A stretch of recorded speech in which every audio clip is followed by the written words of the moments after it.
А вы знали, что в Беларуси жило 1 миллион евреев? В начале 20 века евреи составляли 15% от всего населения страны. Именно они были второй по численности нацией после белорусов. Гродно, Воложин, Минск, Новогрудок, Пинск и другие города называют штетлами, ибо там евреи составляют 50-60% всего городского населения. Евреи в Беларуси настолько свои, что в 1924 году идиш стал одним из государственных языков БССР наравне с белорусским, польским и русским. И даже девиз на гербе БССР был написан на 4 языках, в том числе и на идиш. Конец 20-х – пик еврейской культуры в Беларуси. В Минске появляется Белорусский государственный еврейский театр, газеты, школы и университеты на идиш. Белорусы и евреи настолько близки, что это видно даже по нашим языкам. Белорусские словы «кагал», «хеура», «гандель», «рахунок», «кафля» потрапили в белорусскую мову менавіта з идиш. Именно в Беларуси родились культовые личности, которые внесли огромный вклад в культуру и развитие как еврейской, так и белорусской культуры.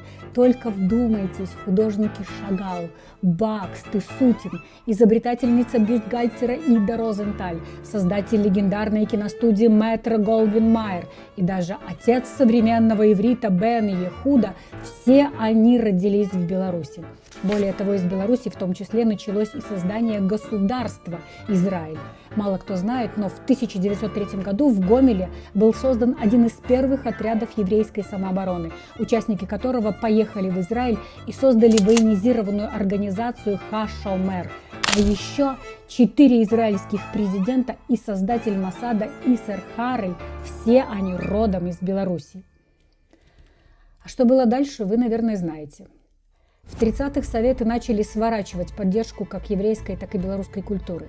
Начались чистки интеллигенции, а дальше 1937 и с поэтами, которые писали на идиш, среди которых Моисей Кульбак и Изи Харик, произошло то же самое, что с теми, которые писали по-белорусски. Вторая мировая, Холокост, и нацисты создали больше 100 гетто в Беларуси. За несколько лет погибнет 500 тысяч белорусских евреев, фактически каждый второй. Отмечу, что часть людей спасли белорусы, которые укрывали евреев у себя в домах. После войны советские власти культивировали антисемитизм, евреи массово уезжали, а оставшиеся скрывали свою принадлежность. Все это привело к тому, что в 2019 году в Беларуси осталось 13 700 евреев, а к 2023 году, по оценкам экспертов, эта цифра уменьшилась в несколько раз.